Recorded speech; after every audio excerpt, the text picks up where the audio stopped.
Dude, John Wall looks so good. Good. Yeah, it's kind of looking like early on the Wizards might have gotten the less strange. They might have gotten shafted. But I mean, like, Russ is getting triple doubles. So he's doing what he's been doing. Count us down. I don't want to talk about this. Aw, 3, 2, 1.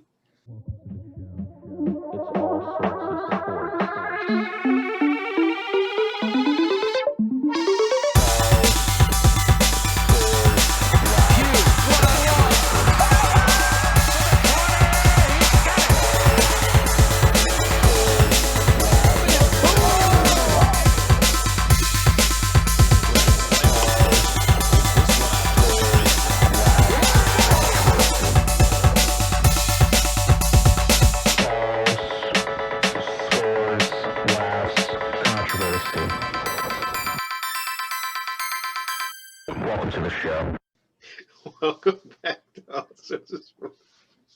What episode is this? 46? The Liddell Betts episode. Who the fuck is that?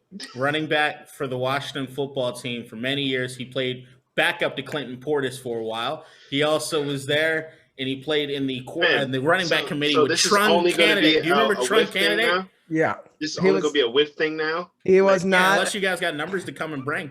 Next episode is absolutely, without a shadow of a doubt, it is the Chris Cooley episode. You will have to kill me for it not to be the Chris Cooley episode. I'm not even mad at that. Chris Cooley got more cheerleaders fired than any other player in the history of football. Man, those shorts he used to wear at training camp. That was like my favorite part of training camp was seing Chris Cooley in those booty shorts. Which I don't care. I don't get him. And then, the cheerleaders had a girlfriend just looked at me weird. Had a rule where like you couldn't sleep with the players, and they were just getting fired left and right because goddamn Chris Cooley. But he ended up like the girl he ended up marrying, I think, was a cheerleader, and then they got divorced badly. And now he does pottery. I don't even know if he's on the radio anymore. I haven't seen him. Are you drinking Kool-Aid? Sort of. What's that mean? It's that those little squeeze Mio. Yeah. It's Mio and lemon lime seltzer water. Oh, that sounds actually like a pretty decent mix. All right, Todd Christensen. What? Todd Christensen, more famous, number 46. I don't know who that is. And once again, it's the Liddell Betts episode. Which my favorite part is the ESPN 2K5. And is he in the Hall of Fame?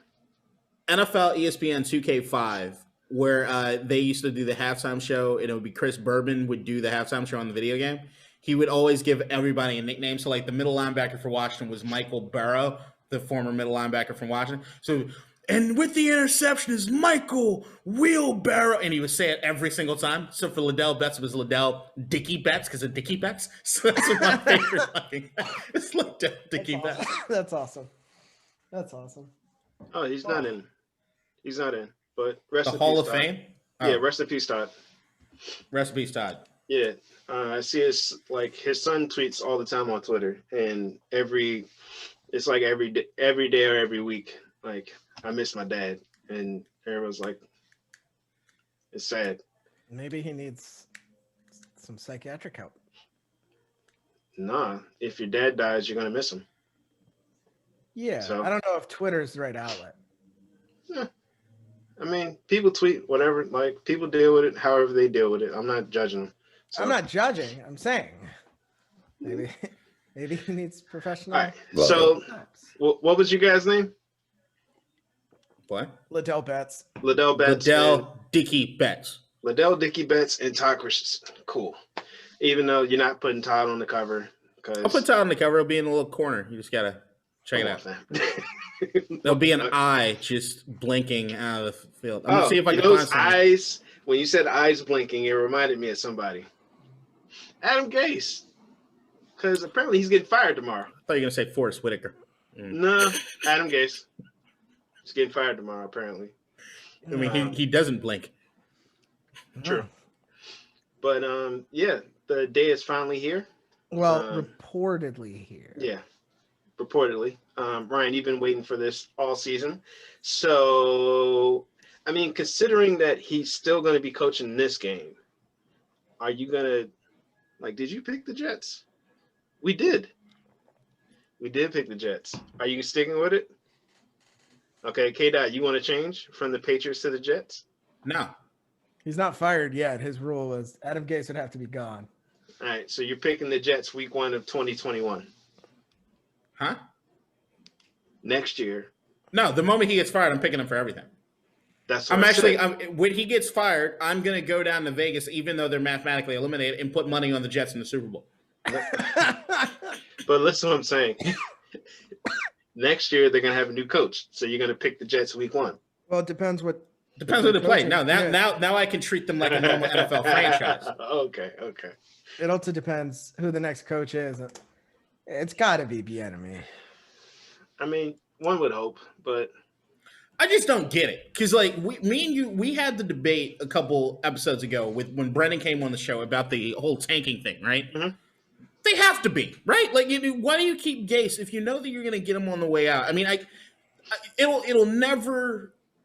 I'll never figure out if you already know this dude's getting shit canned. It's over. Mm-hmm. Why are you dragging it out? They probably don't benefit you. I mean, they don't have to bring in a new coach or elevate anybody on the staff. But they have enough guys on the staff that they can elevate. I'm looking at the coordinators right now. No, but they're probably that means they're probably cleaning house. Yeah, they're gonna clean house. They didn't want to elevate anybody and have them win and then have maybe them be the next. They're just gonna clean house. They didn't want to. They're gonna have to pay Gase anyway, so might as well keep him on for the rest of the season. Jesus. But from my understanding, you don't have to pay the head coach. You don't have to pay the guy who's the interim head coach more. And then outside of that, you also don't have to do anything as far as like. But if they're loyal to Gase, and it's kind of like, all right, you know what? Greg Williams is not loyal to Adam Gase. Greg Williams isn't there anymore. Yeah, he's not there. Well, yeah, I know, but he should have been. Yeah, that should have been the guy. What? He's not there. I know. It's Frank Bush in Dell Legans. But they don't. I'm sure they don't want to have what happens often is that coaching controversy where you fire your head coach, you promote the offensive coordinator, whoever. They win 4 in a row, and now it's like, oh, are they going to keep? Like what's going on in Atlanta? They're clearly Raheem Morris. They're clearly trying to go and get somebody else and clear house, and there's just no point on firing him when you know you're probably going to be last anyway. Although Raheem Morris should get the head coach's job in Atlanta, by the way. But see, that's my thing is that to do it another way speaks to you've got to be inept as far as an organization, which I guess we're talking about the Jets. The idea that you don't, if you know the guy is not the guy, you have to get rid of him immediately. To keep him on and dragging him on leaves everybody in this weird sort of semblance. If there's a guy on your coaching staff that can get the guys to play better, you need to do your due diligence to figure that out. You're supposed to. They probably don't believe that there is somebody. But that's my point. Is that if you're the New York Jets organization and what you've done is you completely fucked yourself. If you're in a position where you're doing that, there's no reason Adam Gase should be going into this week knowing I'm going to get fired after this game. The lame duck coaching shit, I think, is the worst thing you could do for a team because you need the team to be rocking and rolling. You don't need the team to be. Everybody should be auditioning for jobs right now. This should have been the case for the New York Jets for weeks now. But who are they auditioning to? Other teams or the organization themselves. If you have a team like, let's say, for instance, the Atlanta Falcons, right now we're all saying that Raheem Morris should probably get the job, right? Because he's got those guys playing a lot better than Quinn did. So, like, at the end of the day, if you have somebody that's able to utilize the talent and the roster that you spent so much money on, why wouldn't you get the guy? Why wouldn't you at least do yourself the due diligence in finding that out? Yeah, to me, it's stupid. They gotta be after somebody big on another team. And they also did like a ESPN had this like coaching carousel thing for like the 3 like positions that are currently going to be open. And when it came to the Atlanta Falcons, and if you put Eric Bieniemy there, they were like, "Nah, this is not going to work." Really, I mean, he's a great coach, but he wouldn't want to go to Atlanta. Why? You got Matt Ryan, who's old as hell. Julio Jones is almost broken. A couple years away from just being done, and it's like your star pieces are shit. That to me is that whoever wrote that list, I think, is an idiot. No, listen to what I'm saying. The best person for that is Raheem Morris because he already knows there, and he already has a defense playing well. Eric Bieniemy's not a defensive coach. Atlanta's salary cap is shit. So right now what you're looking at is Julio Jones' trade bait going into next year, which is on everybody's list. Beyond that, you have Matt Ryan, who's a perfect bridge quarterback because he is an older quarterback that actually knows what he's doing. That's a perfect scenario in which you can start developing a guy. What's their record? 4 and I don't know. It's bad. Well, I mean, but the thing is, the Jets are no longer in place to get the number 1 pick. So, and they have a solid quarterback. They bring somebody in to revamp it, revamp the offense, and fix that fucking defense. It should be fine. Yeah. 4-11. I think Jacksonville has the most interesting Yeah. prospects because they have some really good pieces down there. They have 3 serviceable quarterbacks. They can get them healthy and playing okay. And they have the number 1 pick. But I'd take the quarterback. I'd take the quarterback from Atlanta or New York over anything that's happening in Jacksonville. No. All right. So Jacksonville's is 1-14, right? Mm-hmm. The Jets are 2-13, Mm-hmm. right? Now, Houston is 4-11, but that pick is going to Miami, Right?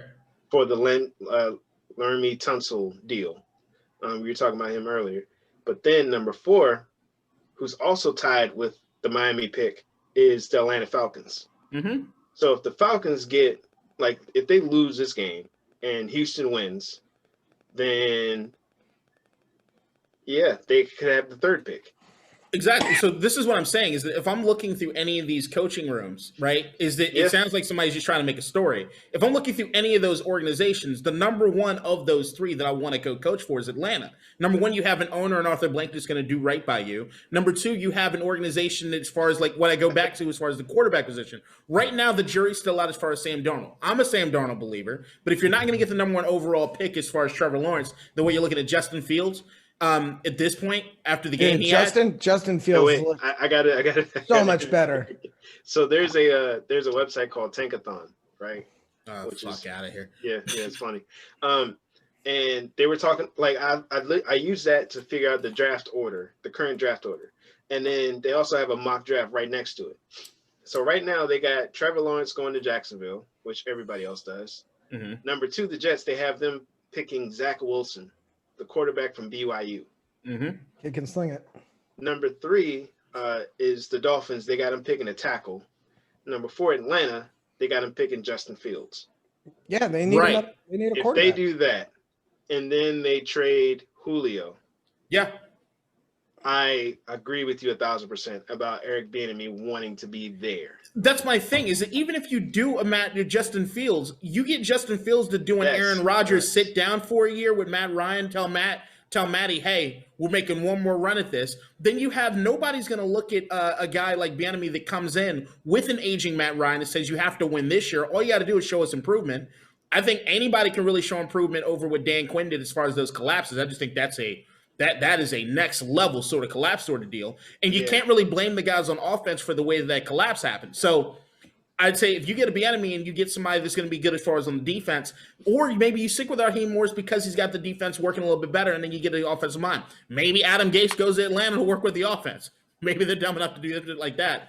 But if I'm looking at just organizationally, if I'm anybody looking at it, I'm seeing that they're also letting Adam Gase sit in the wind knowing he's going to get fired, which is a terrible fucking feeling. I mean, but we also know the only reason Adam Gase is there is because him and the owner buddies. So maybe they had a coffee together and he was like, look, I'll let you don't have to clean out your desk till Sunday. But well, see, that's the thing. This is where it goes back to is that my only belief at this point I can even draw any kind of parallel, which is run counter to everything I'm saying, that I've said, is that maybe they're really legitimately trying to tank, which is the only reason Adam Gase has been around. But they didn't tank enough. So they failed at tanking. Which is failing at tanking. Yes, I get it. Which is why I always say tanking is a bad idea. You can't win because the players may not be on board. Nobody should ever be on board with tanking. It shows faults in an organization. And right now it's looking at New York now being the worst organization. It's just bad. That's all around bad. They don't have the worst record. At least in Jacksonville, they were shaking up quarterbacks, trying to figure out who it was and what the right pieces are. And you have an owner in Shad Khan that's going to want to spend money. And I get that. I like that guy. They were trading away all their pieces. Like Tom Coughlin ruined that team. Yeah, it was Tom Coughlin. But isn't he gone? Yeah, he's gone now, and they're still trying to rebuild off of that. But who'd they have since then? But I'm saying, like... Ramsey's gone with Coughlin. In Ngakoue, that was Coughlin ruined almost every relationship in that building. It's the same reason that in New York, how many times, as an NFC East guy, how many times did they try to run Tom Coughlin off in New York? Right. Because and of his. went after he calmed down a little bit. You see what I'm saying? It was like, what if you're 5 minutes early, you're late. Like, it was one of those, and everybody was kind of, you got Strahan and all those guys like, we've been in the league for like 12, 13 years. What the fuck are you doing? Also, we just won a Super Bowl, so. All right. Well, congratulations, Ryan and Kadeen. Well, I'll save it for Sunday because Adam Gase will finally be gone. No, congratulations to the world and football as whole, because the dude should not be a head coach. And you know what's really pissed me off is it because the more that he talked over the last few weeks of like at least acknowledging that he's shit, is the more that I'm starting to actually like him as a person. But it's bullshit because I just don't think he's a good coach. I don't think he's ever been a good coach. Well, he's gone now. So and watch here's my prediction for New York: Jim Harbaugh, and it's going to be the biggest mistake they can make. No. What if they keep Adam Gase? Would that be a bigger mistake? Yes. Look at his face. The biggest mistake of the actual mistakes that they will probably make. Imagine them blow out Bill Belichick's team by like 52-0, and the team just rallies and protests. We want to have Adam Gase come back to us. Yeah. Don't replace Gase. Don't replace Gase. It rhymes. Don't replace Gase. Yeah, I'm a genius. Okay. Because he spit hot fire. Spits on fire. Ryan. Ryan.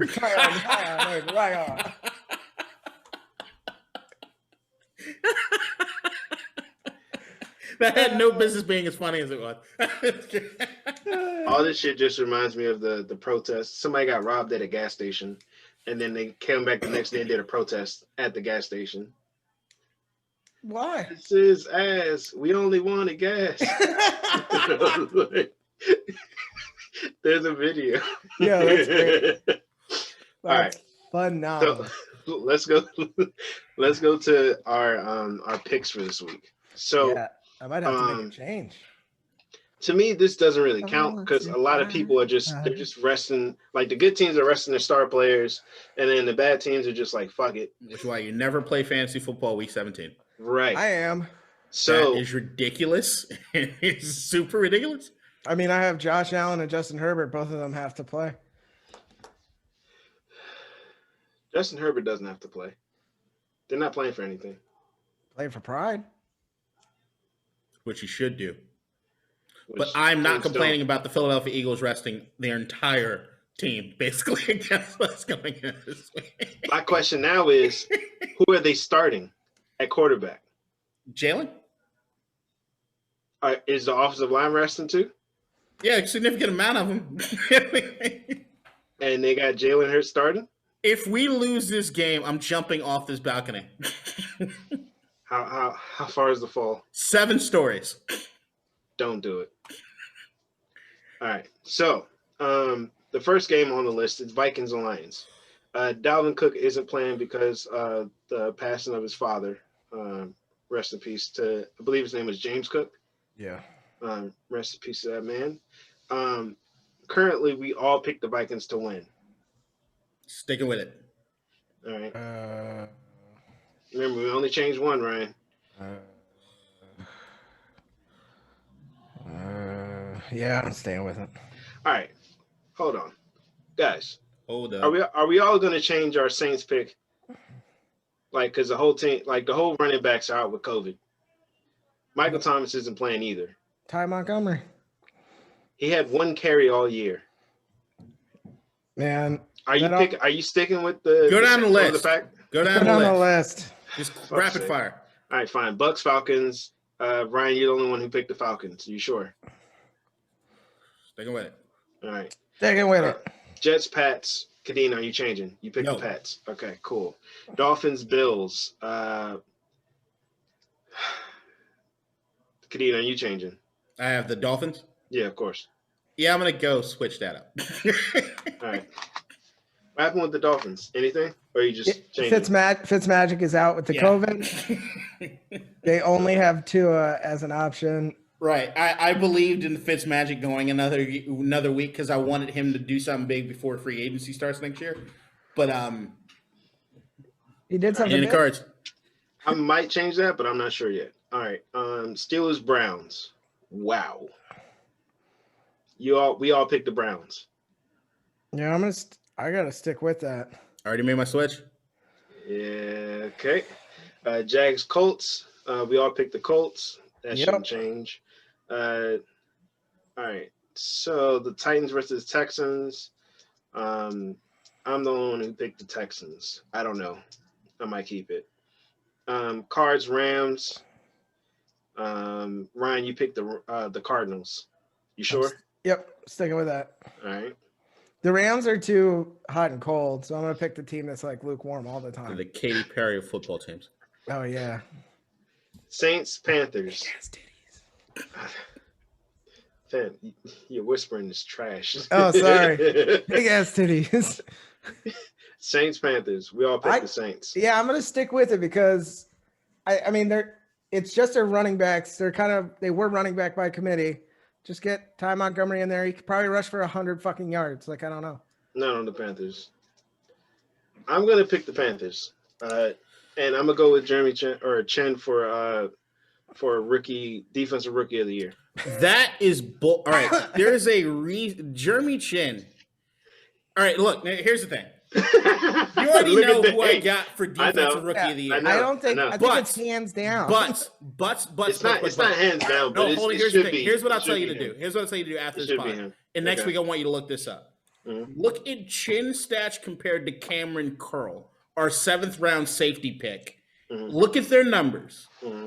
And come back and tell me that Chin is some lock for defensive rookie of the year. Okay. You know it's deeper than that, but okay. Yeah, what's Carolina's record? You know it's deeper than that, so okay. 5-10. It's still deeper than that. I also got to look at their defensive line, rushing coverage work together. You know, that good old thing. All right, so Kadeen, you already made your change. I just made my change. So Ryan, it's only on to you now. So the Packers and Bears, Ryan, you picked the Packers. Are you sure? Yep. All right, Chargers and Chiefs, you picked the Chargers. Are you sure? Yep. Okay. Seahawks and Niners, you picked the Seahawks. Change Yep. it? Cool. Raiders, Broncos, you picked the Raiders. Yep. Nice. All right. Whiffed Eagles, you picked the Whiffed. You have to. All right. Cowboys, Giants, you picked the Giants. Had to. All right. Ravens and Bengals, you picked the Bengals. Yeah. Let's go. I think you're about to go over except for that Washington pick, but okay. And fuck you. The last time you picked the Raiders, goddammit. Last time you said that I'm trying to go over, I got like 10 right. Yeah, I get it. I don't know. The football gods are working in your fucking favor for some reason because that makes no sense. Well, it's a must win for the Ravens. You are George Bush going with your gut here. Hey, have you seen George Bush paint? He's phenomenal. I've seen his paintings. I haven't actually seen him paint. Oh yeah, and he paints portraits of soldiers that he sent over in war that died as part of his like emotional support program. Yep, that's cool. Good for him. Still a shitty president, but good for him. Yeah, not great. Not terrible. He's not the worst. He was a bad president. Not the worst we've had. You don't go to war on a credit card. You don't go to 2 wars on a credit card. Well, there is a vice president who guys, he was just a talking piece for. It has nothing to do with sports. All right, guys. So shoot a man in the face and not apologize for it. He owns the Texas Rangers. Okay, listen. The Rexus Tangers, dude. Okay, guys, listen. Right now, we're going to transition to our second installment of the ASOS guest spot. The first time, K-Dot, you went with your future brother-in-law, right? And wiped the floor with his ass. Yeah. You sure? Continue. One. All right, fine. It's our podcast to say whatever we want. This time you went up against a good friend of mine, Keem, who works for ESPN. I don't know about that one. I don't know.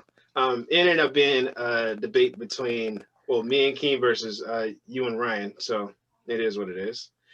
Yeah. So Here it is. All right, welcome to round 2 of the guest spot with the ASOS podcast. James probably did a really shitty introduction to this video right here, which we pre-record before we actually do the full No, I episode. didn't, bitch. Yeah, Look, I'm just predicting the future, okay? The listeners and the viewers will see how badly you fucked this up. So, Fuck you. So right here, It's gonna be the best one ever, bitch. So, well, here's the thing. There's a reason that I'm introducing this segment, and I'm not the host of this segment. And one could really put the pieces together to see whether or not I have any faith that James is going to intro this section. Whatever.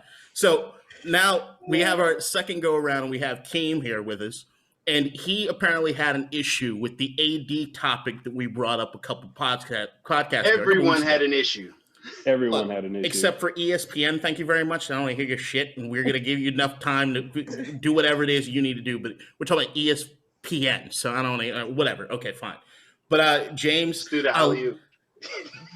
You just James, do alley-oop. I'm gonna lob that. I'm gonna lob that up. I'm gonna lob that up to you, James, so you can kind of take control. I've done your intro, done your job. Now you can moderate this right here because I want to get into the fray.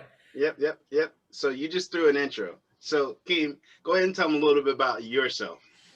Okay, I will. So I'm a digital associate producer at ESPN. Oh, for the SEC network. So, yes. Like,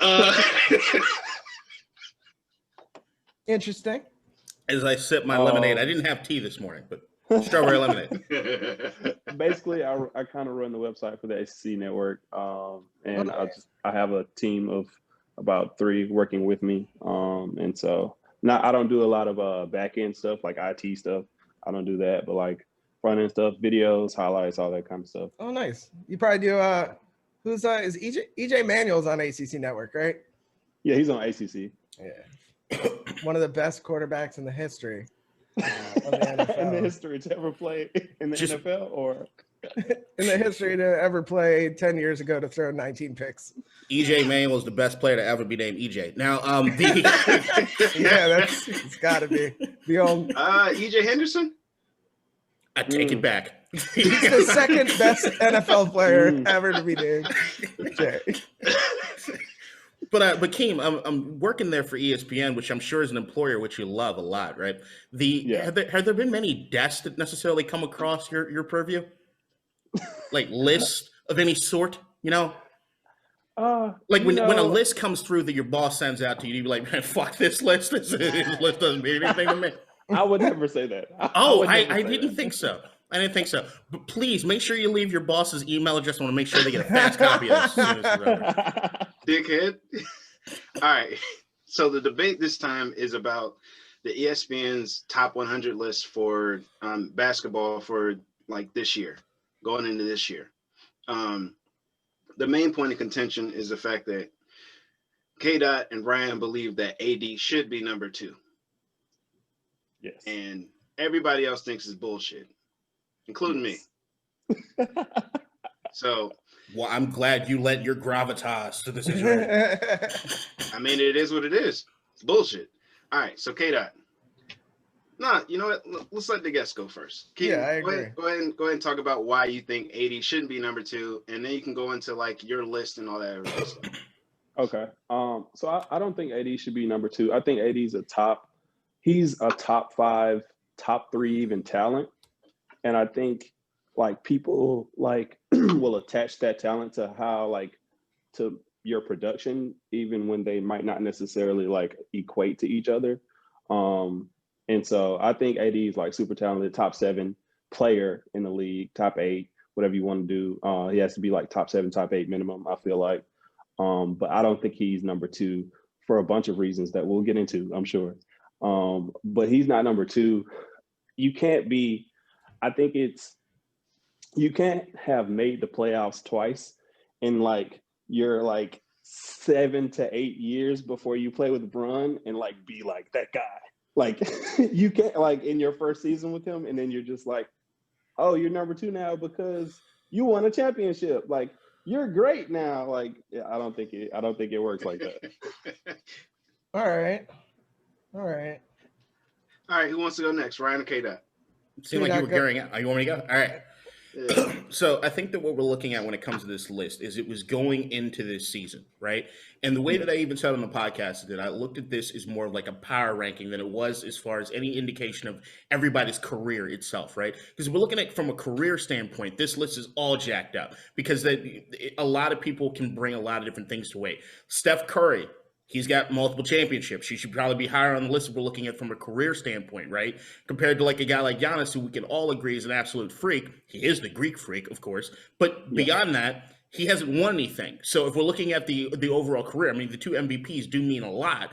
But we really look at championships as far as trying to gauge where everybody's at. So if we're looking at a power ranking going into this year, I don't necessarily have a problem with the list just because of how dominant the Lakers looked.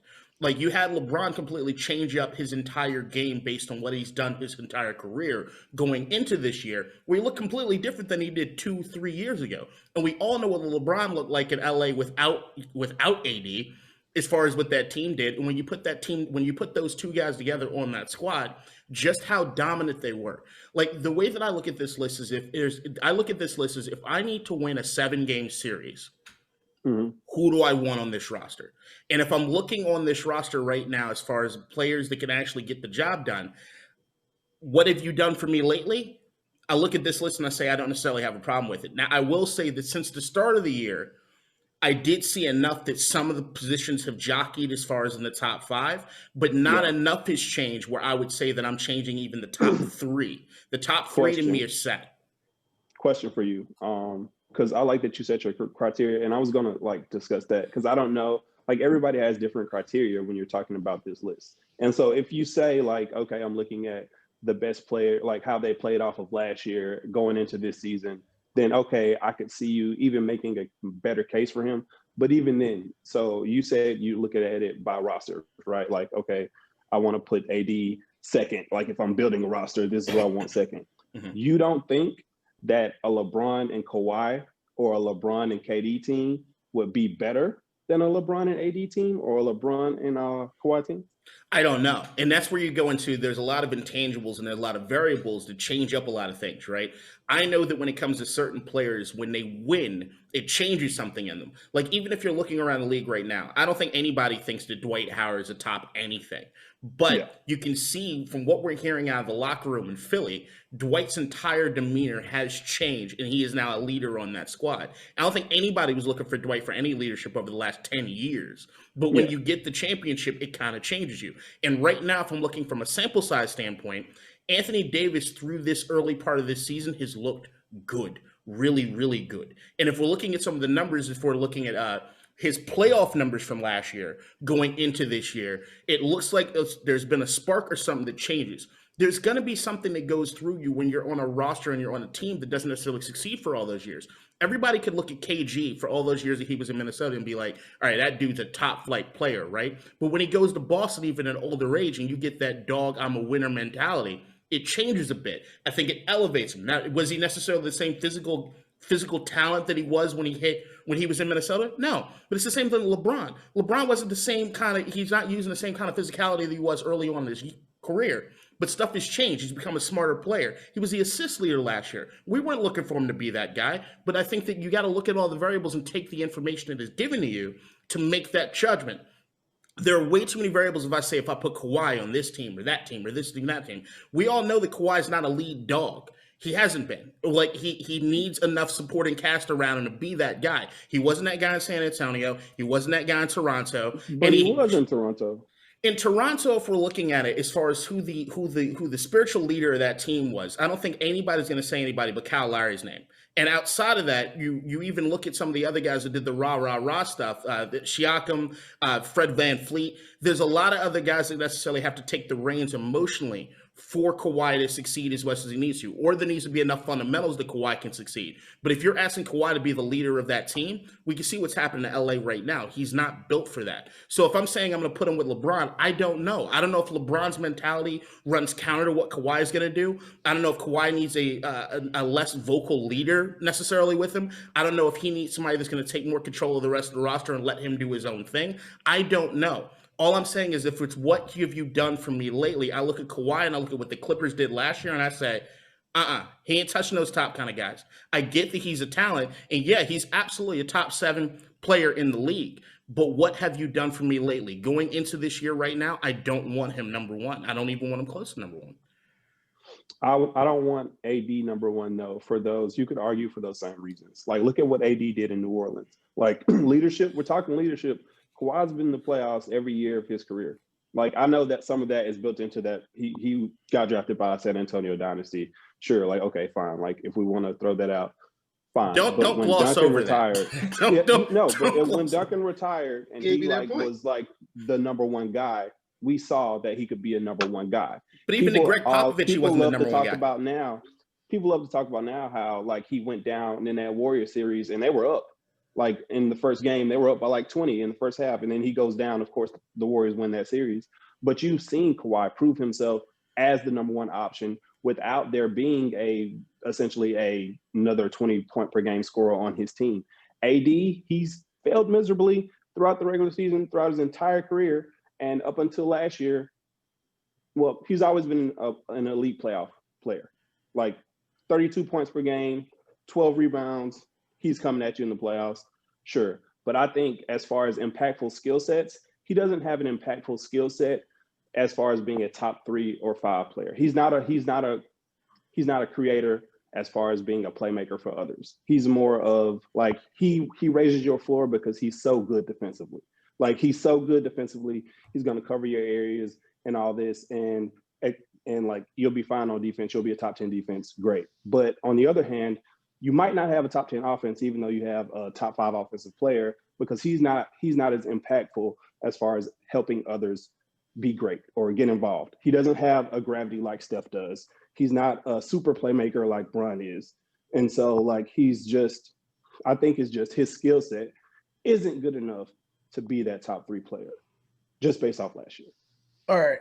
So here's my argument based on the list and what you've just said. So if you look at AD stats over the last, 7 years, what's going through New Orleans to being in the Lakers, super consistent. More than 20 points a game. I have it up here. Shoots over 50%. And always injured. Shoots over 30% from the 3, which is ridiculous based on his size. And he's always solid defensively. On an island, without being on the Lakers, I would agree with you. I don't think without him being on that team last year, he is not a top 3 player. There are better players, better offensive players, which I think is most people gravitate towards how good are you on offense. Like people love James Harden because he throws up 40, but if you get 14 blocks, that may get glossed over.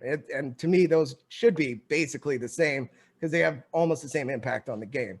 If you're taking away 30 points, if you're scoring 30 points, it's the same impact on the game as far as I'm concerned. Yeah. But if you put Anthony Davis last year on the Lakers with the squad that they had around them, and to be that dominant with LeBron and to come away with the championship, it's really hard to say that if LeBron is number 1, which I think we can all say without question he is, then Anthony Davis coming into this year has to be number 2. That squad was dog shit. They had AD led the team in points throughout the year. LeBron came in second. Then they have Kyle Kuzma, Dion Waiters, who didn't even start most of the games. Avery Bradley started 44 games? He didn't play in the bubble. 8 points? Yeah, he didn't play in the bubble. Yeah, I know, but nobody on that team averaged more than 8 points a game except for Kuzma, and then LeBron James and Anthony Davis. Let me ask you this question, Ryan. They were the majority of that team. Mm-hmm. Now, and those two with a dog shit squad in comparison, there's no big 3 here. Mm-hmm. It's just a big 2. And those big 2 carry that team dominantly through the playoffs, won a championship. Right. And look, now, let me ask you a question, Ryan.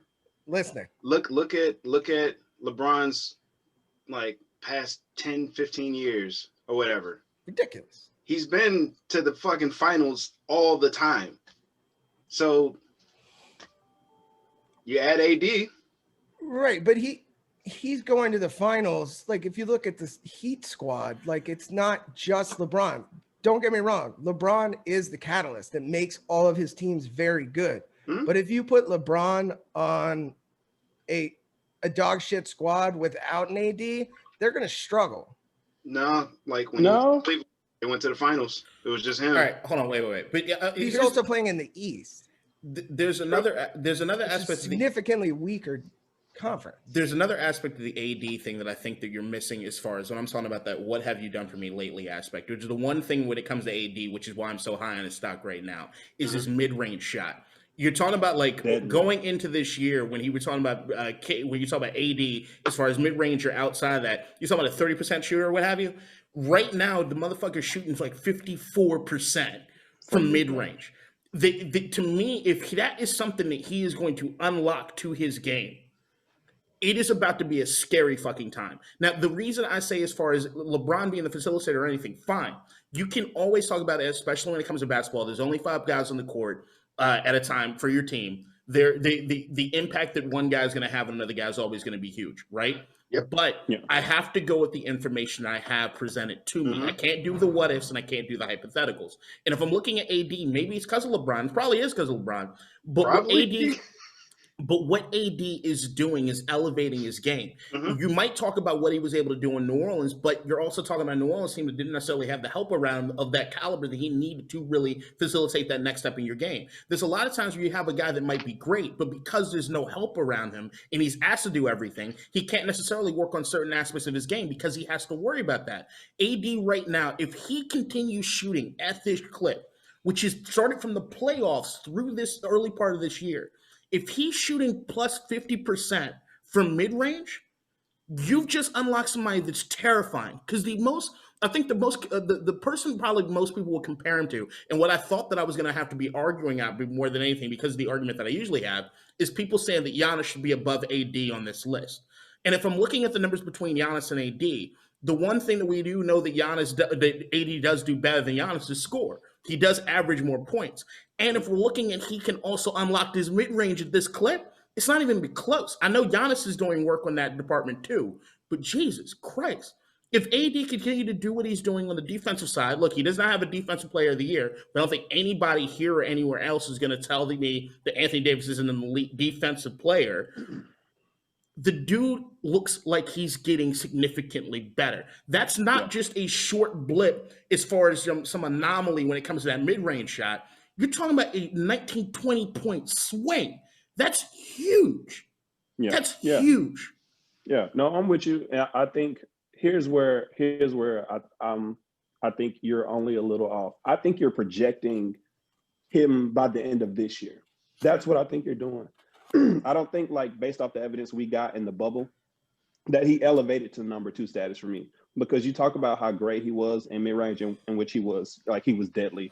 Like, it was insane. Like, give it to him 18 feet out, doesn't matter. Jumper, butter, nothing. He's taking like 6 shots a game now at that clip. Jesus, man.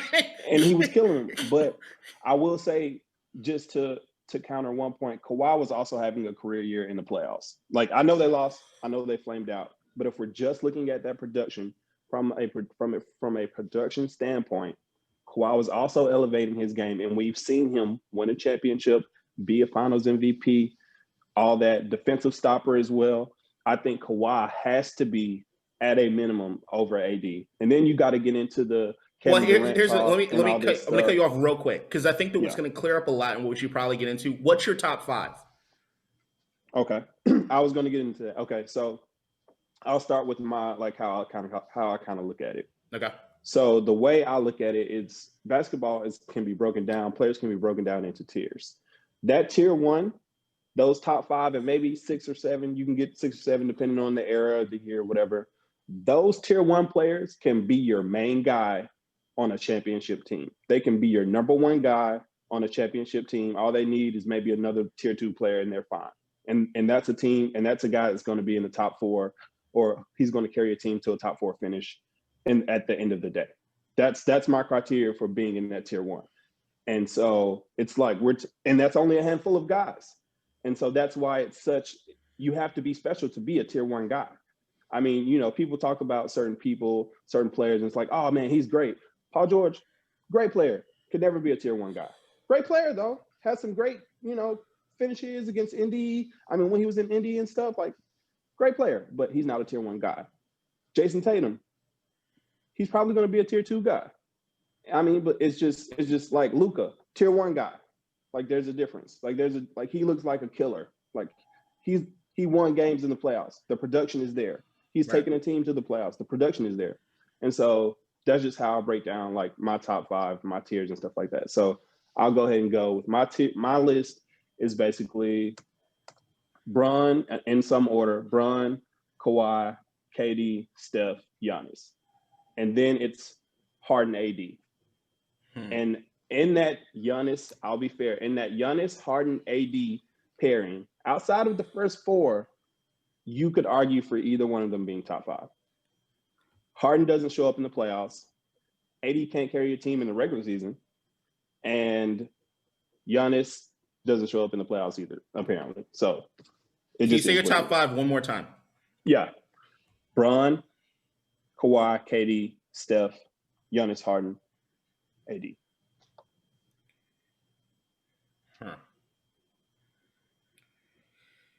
Yeah, our lists definitely look a bit different as far as going into this year. And I think that a lot of that has to be with, I think that there's a stink that comes off of everybody in LA right now after what it is that they went through last season. Now, I get it as far as injuries at imperfect times, as far as what it is that they did.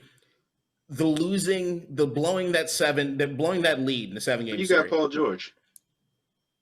Who had Paul George? No, you made it seem like you got Paul George on your list. No. I'm saying no. Paul George is not on my list. Paul George will never be on a list unless it's a list of motherfuckers that do not come to play.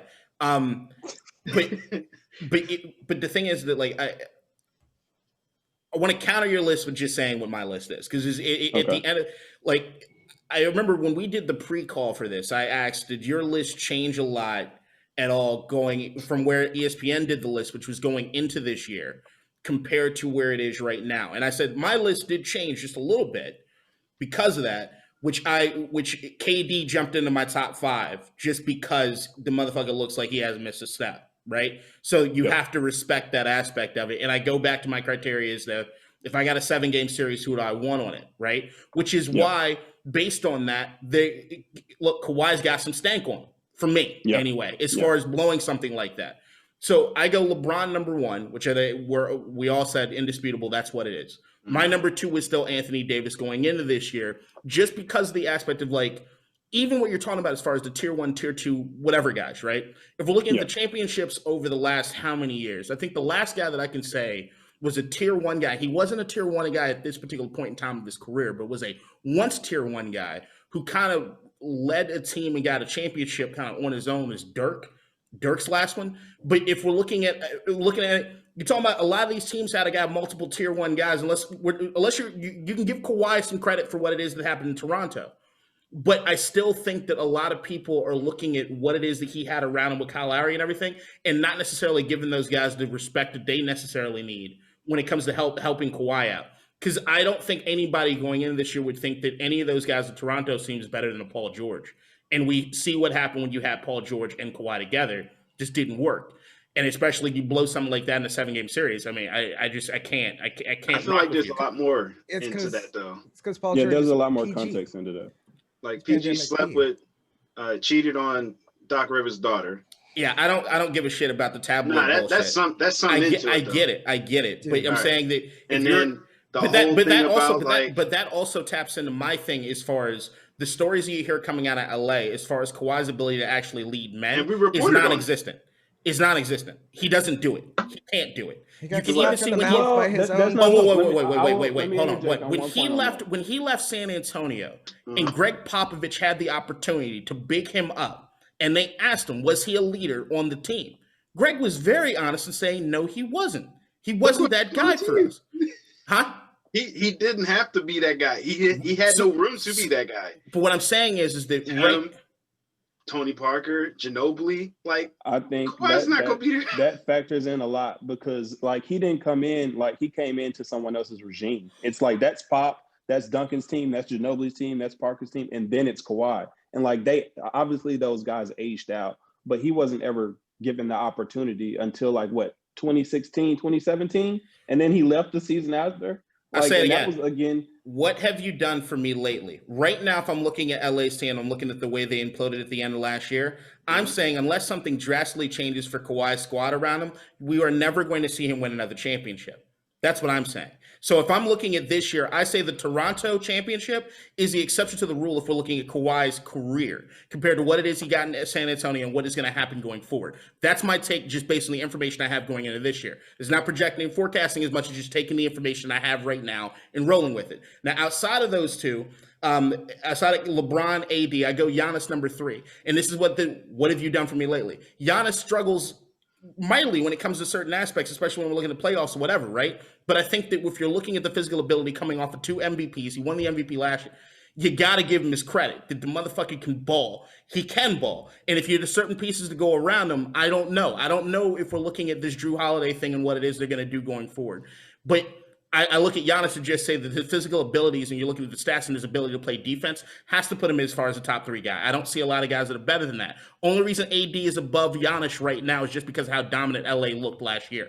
Overall, if I was drafting a team, I'm not picking AD over Giannis. If I'm drafting a team to like play and to build a championship like contender for years going around, Luka is going to be higher on that list too.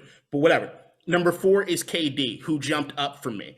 KD is if KD is going to be the KD that we saw before he got hurt, the rest of the league's on notice. It's just what it is.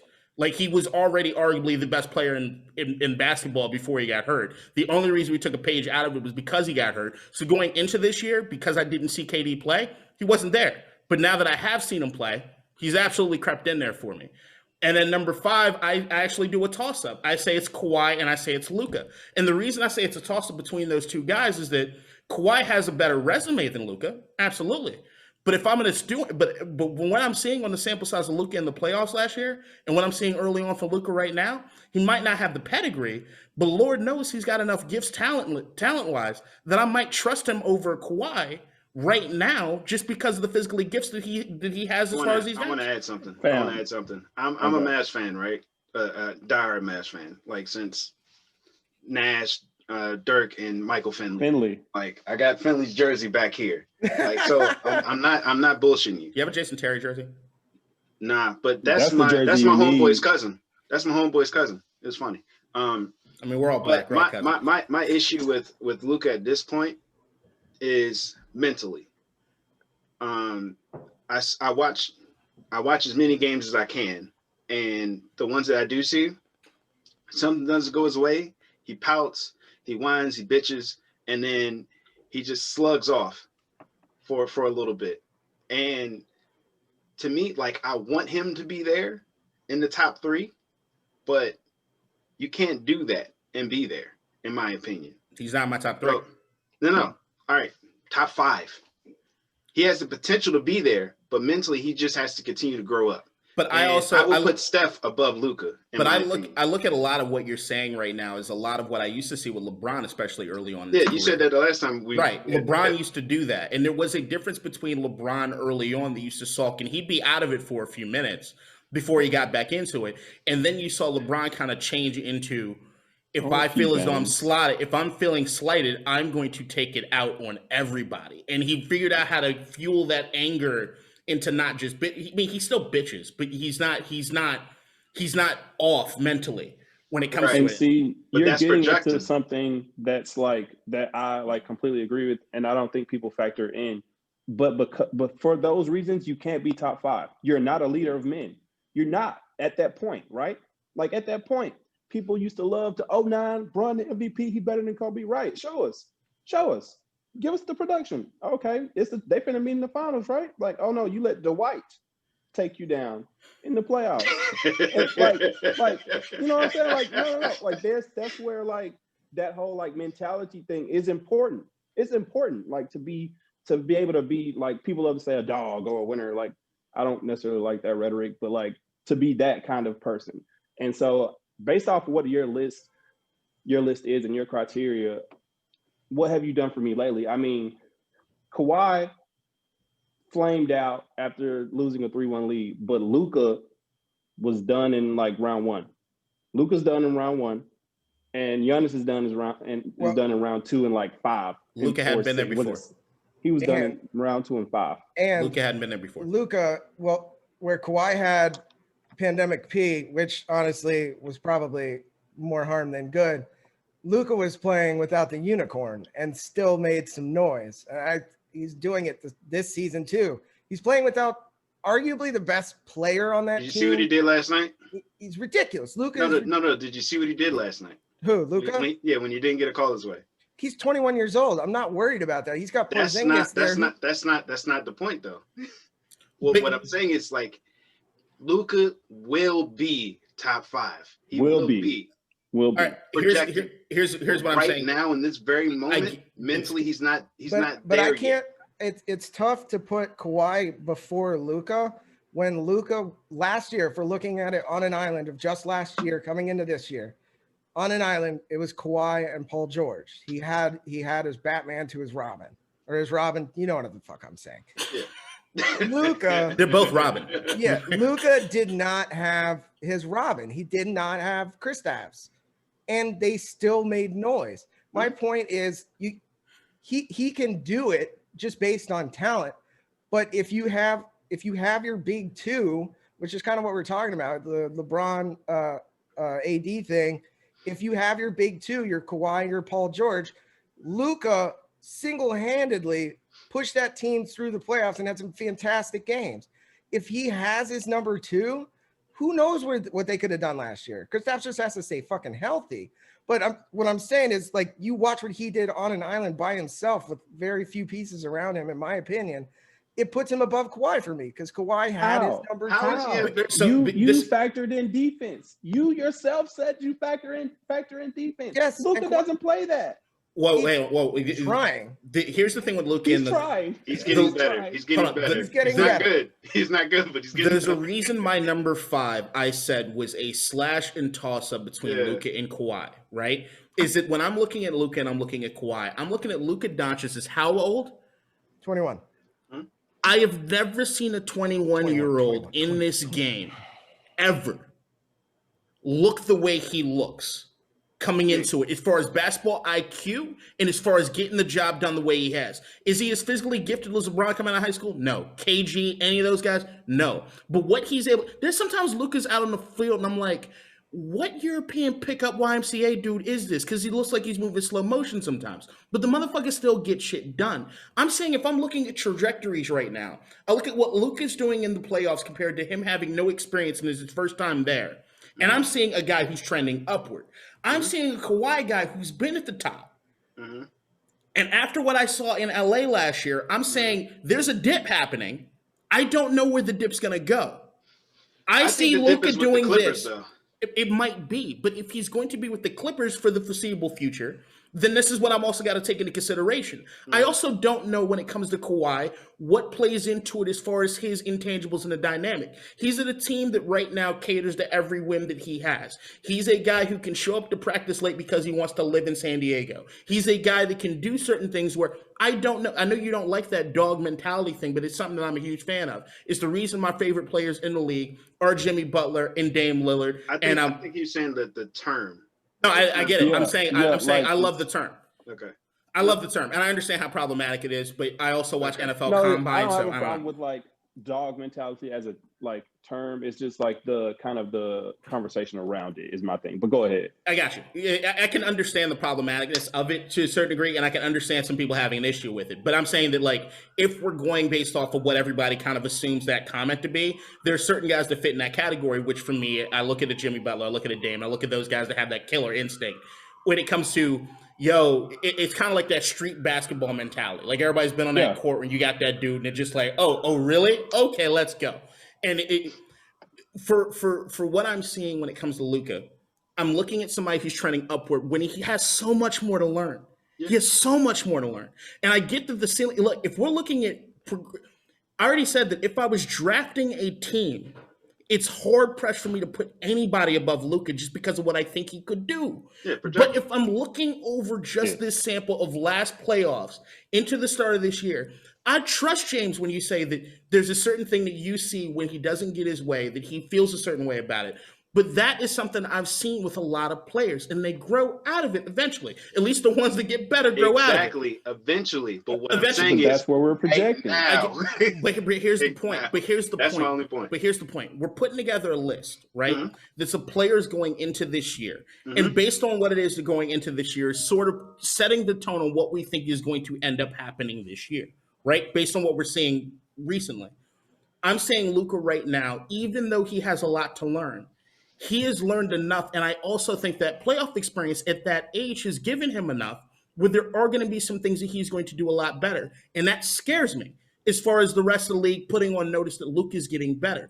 Kawhi right now, regardless of the situation, I think if you put Kawhi on a lot of other teams where he's not the guy that he is in LA, Kawhi probably be higher on my list. Probably. I think Kawhi has it. I think Kawhi's amazing. But I'm saying right now, I can't pick Kawhi that easily over a lot of these guys just based on what I saw. My issue is not like the fact that you're putting Luka in the conversation. It's more so the fact that you're forgetting about Steph.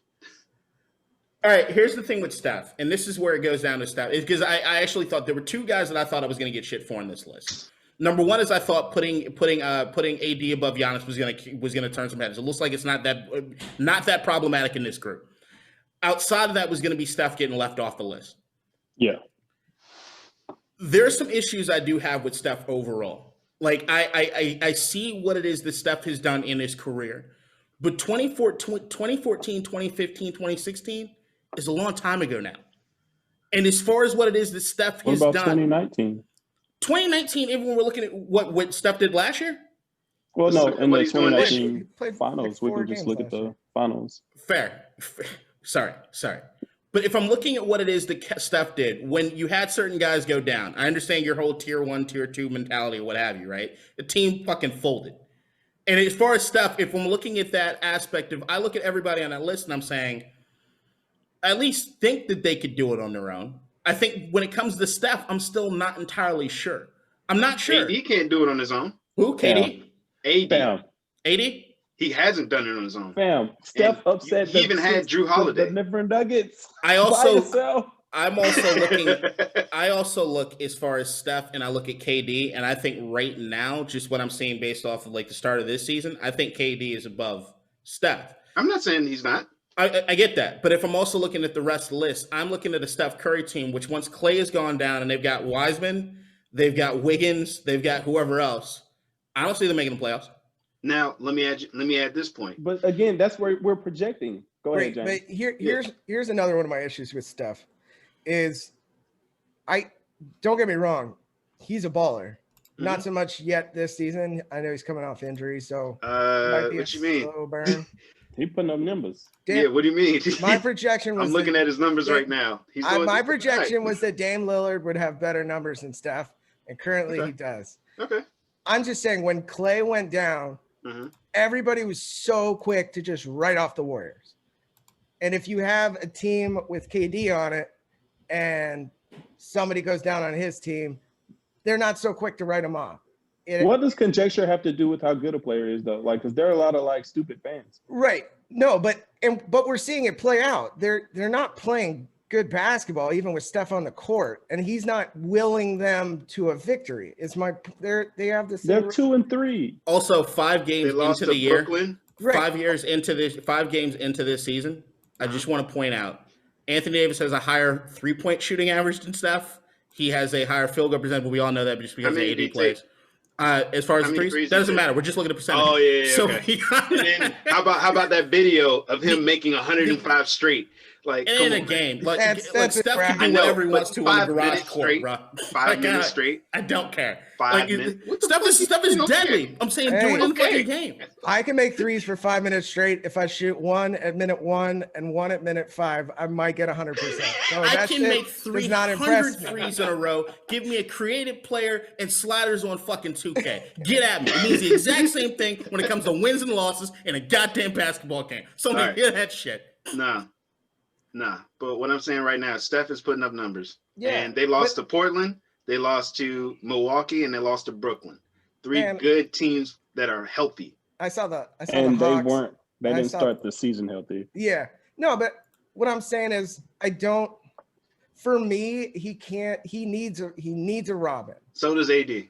Everybody needs a Robin. Jordan needed a Robin. I think what we're talking about is with Steph as your best player, which is where you go back into the tier thing. With Steph as your best player, your floor for success is a bit lower than it is with LeBron or somebody who impacts a little bit more defensively. Shit, with Rudy Gobert, it's a bit lower.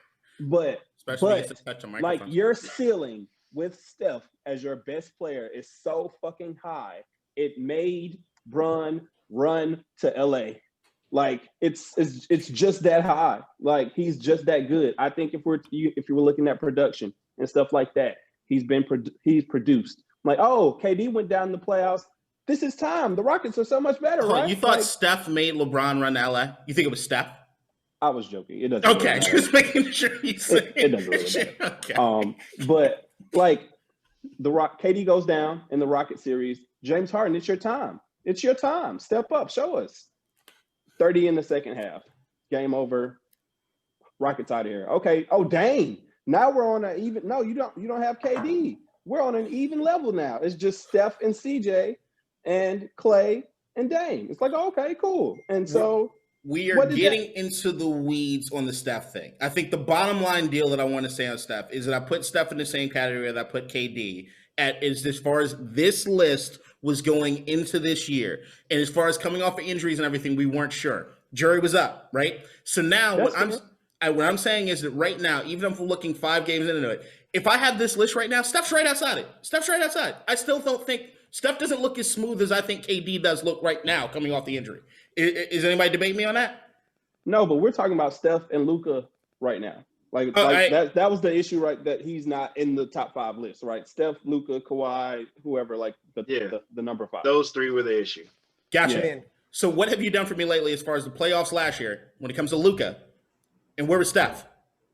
He was injured. Got it. So that's what I'm saying. So what about KD?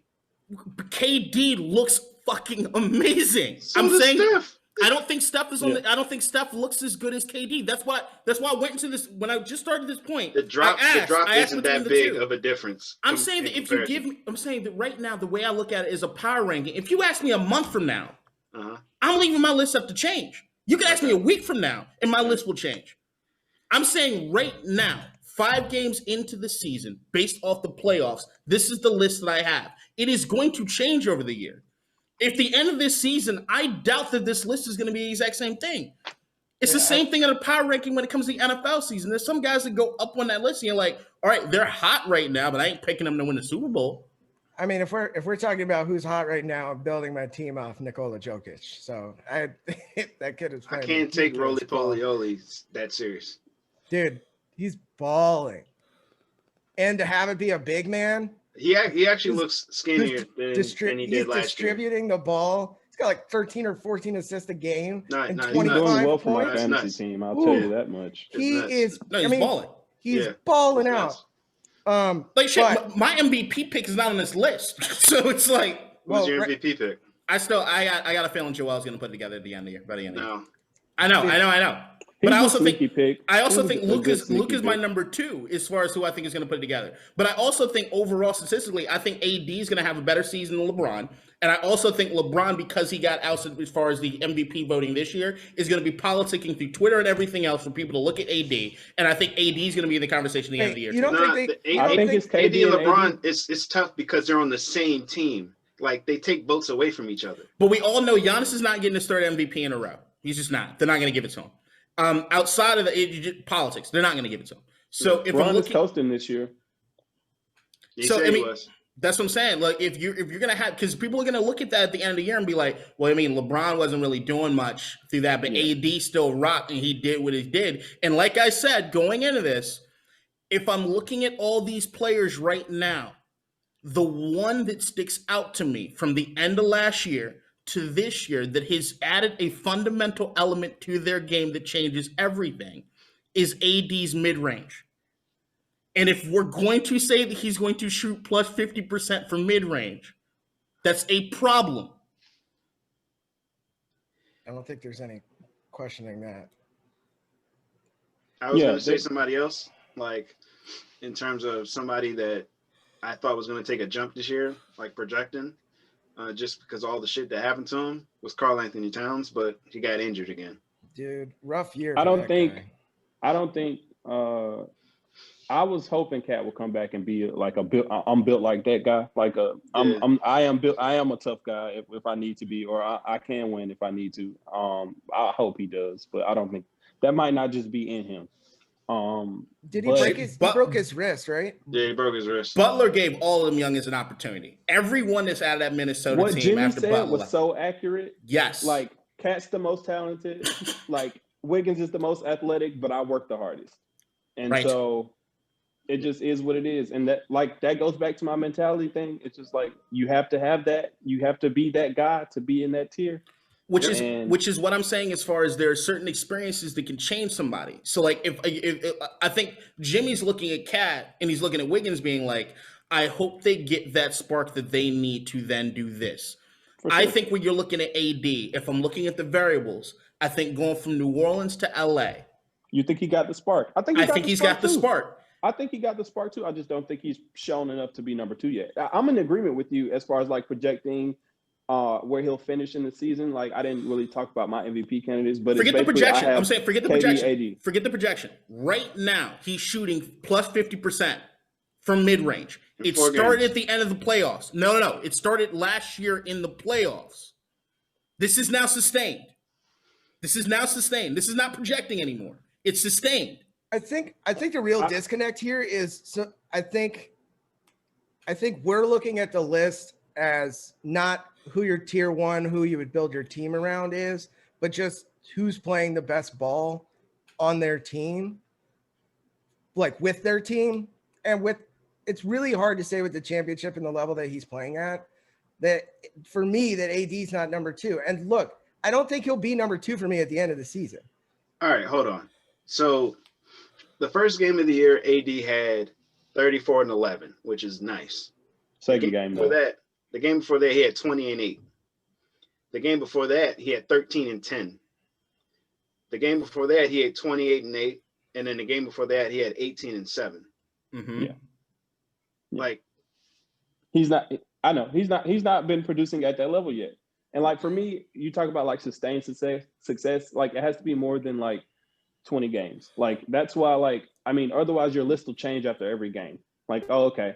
Like, I mean, when we talk about lists like this, we have to consider like, oh, okay, well, Bron didn't make the playoffs in whatever year. So, I mean, he must not be the best player anymore. It's like, no, he still was. Like, context matters. Like, right. He was still that guy. But what about the context? If let's say LeBron goes down with a knee this year, God, I hope not, because basketball would get boring for me. But if he went down with a knee this year, given his age, are we still putting him, if we don't see him play until next season, are we still putting him at number 1? I don't put him at number 1 anyway, but like, I think for me, it would be like, okay, like I did with KD. KD's here provisionally as long as he maintains that level that I know he can be at. Okay. Like, as long as he that's maintains. Fair. But for me, especially with those kind of like big injuries where you're missing a whole season, I will discount you just slightly because I don't know projecting how you're going to be this season. I can't project you to be in the same spot as you would have been coming in healthy, because I don't know if that injury is going to affect the way you shoot, if it's going to affect, the amount of minutes you can play just because of the injury. It's going to affect rebounding, your ability to land, like all sorts of things. And it's just, It's tough. And I feel like with Steph, with KD, we automatically discounted them coming into the season. So did the list, because you don't know what their level of production is going to be coming back from that injury, whether they'll have sustained health or not. And I think if we're doing projections for this year based on last year, I still think because of the championship and the level he played in the bubble, I'm going to have AD there. But my list has KD at number 5, and that's including the injury. So it's tough not to discount people like Curry and KD for those injuries, because they were pretty severe injuries. You don't know how they're going to come back, especially Steph's like 30 something now, 31, 32. 32. Yeah. I mean, AD's 27 and he's just getting his mid-range jumper. So I think that right now, looking at it, is that this wasn't as big a flare up as anything, just because of the aspect of what the list itself means to you. And I think that what is going to be interesting to see how the list itself changes over the course of the year. It's been a pleasure debating you, Came. I would say that I would love to have you back on maybe midway through the season or at least at the end of the season to go over the list and to see how it is that everything kind of shook out. Because I think that probably the best way to do it would be right before the playoffs, kind of seeing how everybody seeing how everything is kind of lined up going into that would be very interesting to see how the list itself shakes out. But I think that, look, this is why I was so hard pressed, and I think Ryan was so hard pressed to fight for the list itself, because the only way you can contextualize the list is to say, basically, it's a power ranking of where people are coming from last year to this year. And it's like the safest possible power ranking. It's not necessarily a huge projection thing. It's not at all telling you about where somebody's career is. Because if you were to take any of those other points, which I think are points that you and James are bringing up, I'd throw this list away. I'd rip it up and throw it in the trash. Because I'd agree with a lot of what you guys are saying. I think right now there's just a debate about whether or not how far we're projecting as far as this list. Yeah. And where it really shakes out at the end. But if I'm looking at it just from a strictly power ranking standpoint of who's hot now, basically like a trend sheet, right? A trend sheet at this particular moment, like a stock. Oh, this stock is hot right now, but they're going to cap at this particular point. I think that's where I think the list comes more into view, but we can start jockeying for positions, which is where I think this debate kind of went to, compared to overall, hey, we got to throw the whole goddamn thing out. Well, the Lakers should not lose a game if they have the number 1 and number 2 player on their team. Depends how often they rest. And when we come back and redo this, coming toward the end of the season, and Jokic is the front runner for the MVP.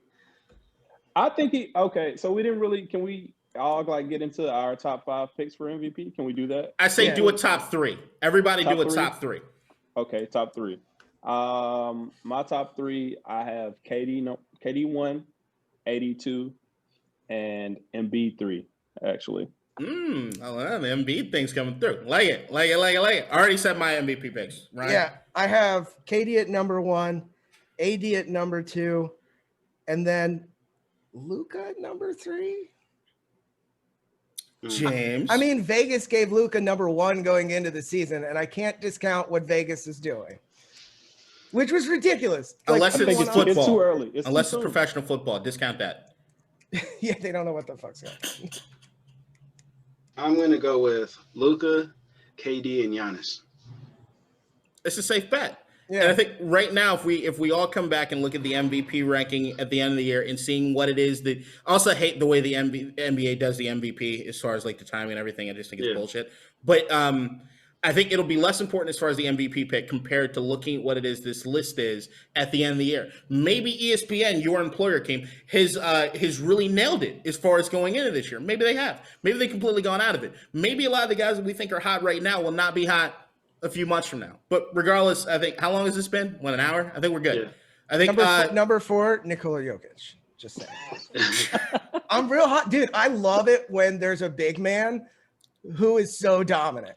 Black people need to stick together the way white people do. He's fucking Serbian, isn't he? He doesn't like me. Oh, no, he don't. He doesn't like me at all. Not true. But, dude, I miss having dominant. I miss dominant centers who get the ball and then don't just go up to the hoop. They're looking to distribute and the ball runs through them, which I think we had that argument is what Giannis could be doing, is playing that was interesting. So I'm seeing it and work same with right Ben now. Simmons. I'm seeing it work with a significantly less athletic human. So it could be cool. Anyway, this was fun. I mean, can Giannis pass though? He's okay. Giannis super young too. He's not Jokic level passing. So, but the Giannis thing actually brings up a point that I have as far as the Luka thing, the Luka knock that you have, as far as when things don't go his way. when things don't go his way, Giannis is a fucking scary human being. I know. That's the difference. But here's the thing. It's not always scary in the sense that he's going to dominate in the court. It is scary in the sense that he might elbow somebody and get attacked. So I'm just saying is that, like, I'm fine with that. Like, Luka, Giannis still needs to figure that out. The difference between Giannis and Luka would be Giannis might elbow you. Luka will like stare at the ref, cry, yell at him, and then kick the scoreboard, and then get another technique. Luka also knows that if he goes ahead and slugs a player, we got to then listen to Shannon Sharp talk about how Luka might be racist. So he's going to be careful.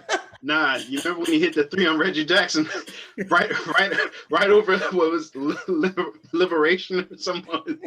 Oh yeah. And it was like, yo, Luka racist. Just saying, Luka might be picking his battles. Just like, so maybe we need to give Luka more credit. Looking through this they also gave us the Mavs a lot of shit for, like, they were saying like Mark Cuban only wants like white European players on his team, and I felt disrespected.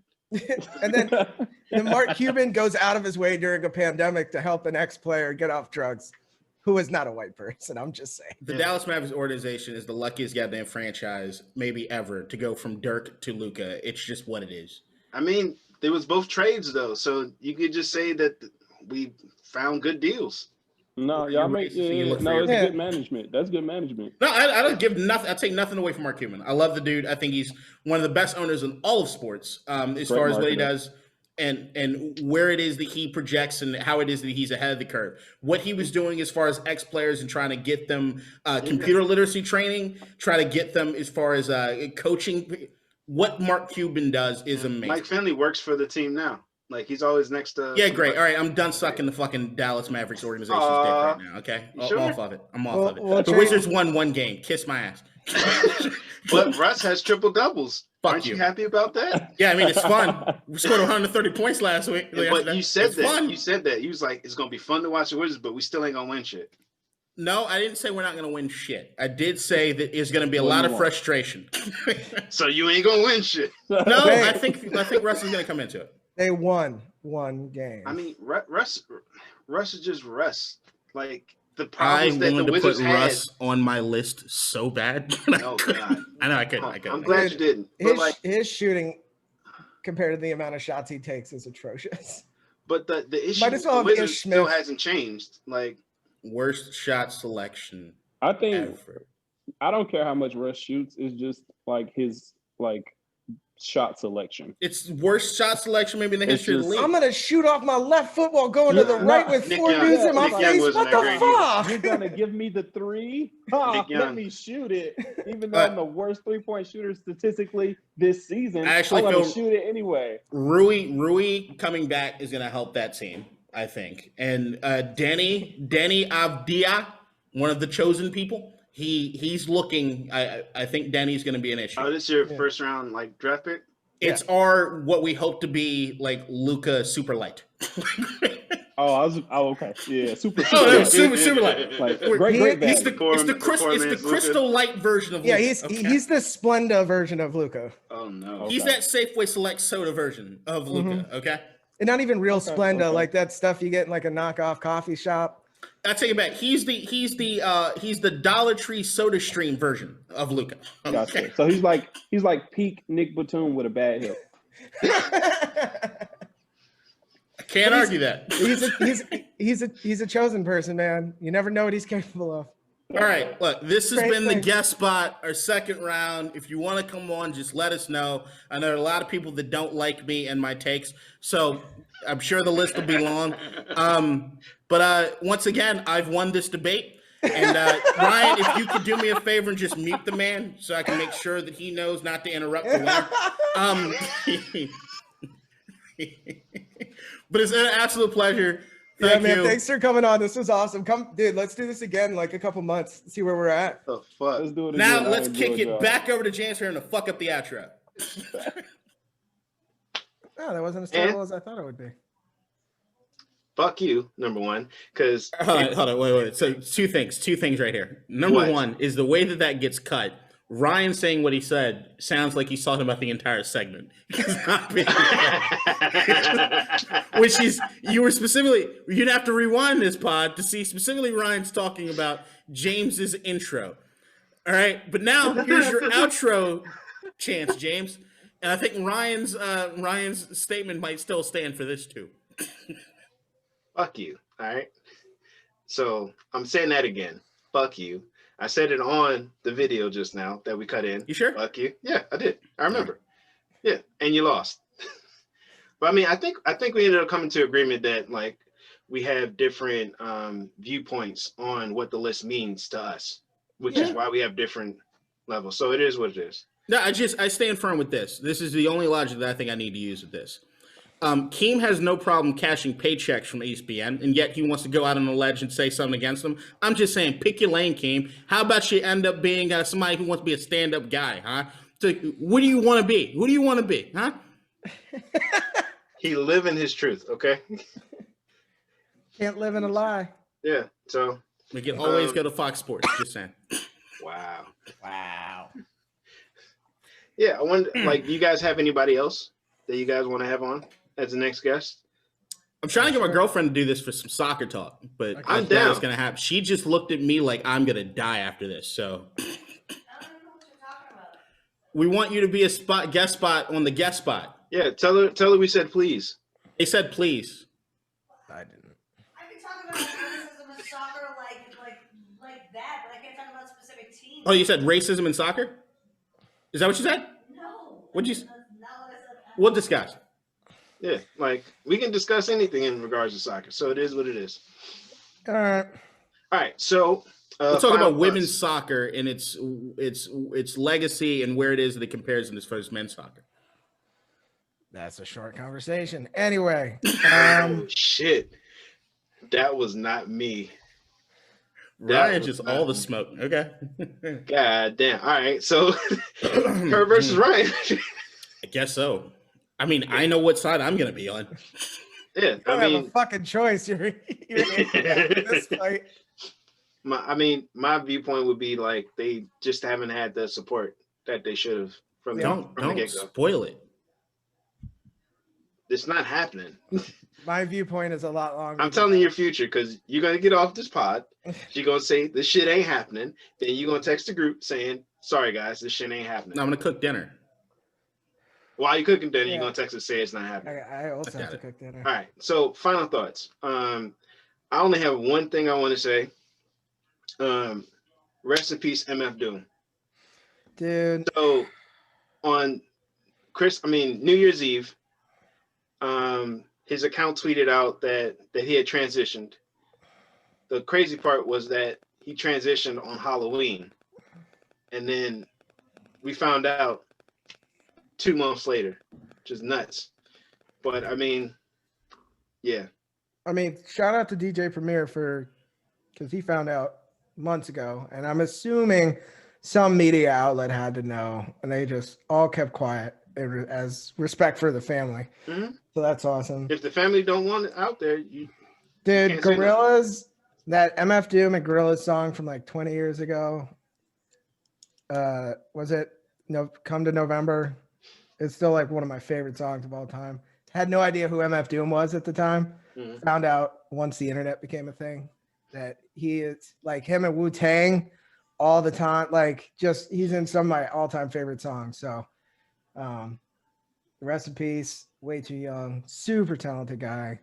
He's one of the best. It's Yeah. the catalog that always put him in that classification is it's your favorite rapper's favorite rappers. Yeah. So it's like when I was like coming up, I was very anti-radio hip hop for a very long time. So like if you heard me listen to rap, it was usually Illmatic or something from the 90s or something in the car. But there was a period of time where I remember I got schooled, I won't forget it, in Richmond by some white dude who went to private school. And he was this dude that like always he was one of those white dudes that just wanted to be down. So like I was like, I'm gonna entertain this dude. And he went through this catalog, this list of these guys, and I'm like, yo, what the fuck is all this shit? So then I went and I got talked to like my cousin up in New York, a couple friends, and they're like, yo, you gotta learn it. MF Doom was at the top of that list. It was MF Doom, Sean Price, also rest in peace, was near the top of that list, and it was just your favorite rapper's favorite rapper. And you just see the legacy in which a dude like Doom leaves with the amount of love that you saw and all the stories. When you talk about LP and Killer Mike, when LP's like, yo, that's me in the background 26 years ago. talking with MF Doom, we would share a cigarette and everything, was the coolest youngin'. You see DG Premier talking about his stuff. Like, it's a sad fucking day in hip hop that we're losing somebody of that kind of magnitude that did it differently. Totally differently. Not differently like some of these young cats like Lil Uzi Vert or anything. You want to wear tight pants and shit, whatever. Now, this dude, he put on the mask to let you know you're going to have to listen to these bars I got for you. And it was just...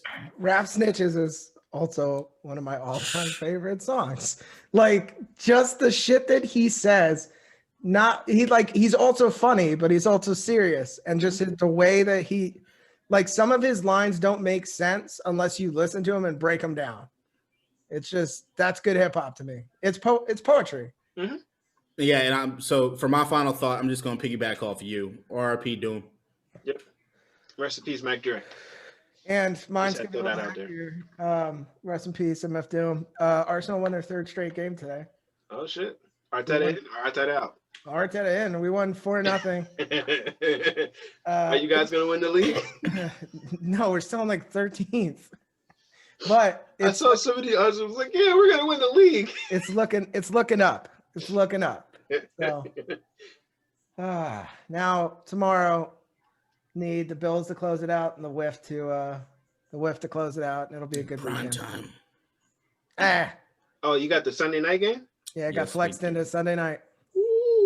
They moved the Cowboys-Giants game to 4 so that they knew that if we lose, the winner of that game gets in. Oh. Philly's out. But if they tie, right? If they tie, then the Whiff can lose. It hurt my head the last 2 weeks trying to figure out the goddamn playoff didn't pressure. do I'm not going to look as far as what ties do. Nope. You just got Me somebody neither. smart on the internet's already done it for us. No, somebody's Dude, just going to it tell me looked once like it happens. It like something that I don't know. I couldn't figure it I out. like when you're watching the game and they say, if the score holds, this is what happens. That's it. Oh, Give me cool that with simple. Right. Yep. Gotta All right, win. Well, Gotta win. see you Wait. guys next week. What happened? Oh, yeah. I mean, it's just one of those things. My computer's not going just- to die this time. So It's I'm not? here for it. Well, I No. mean, did you even see what we did last time? No. Well, you're missing out, buddy. It was funny.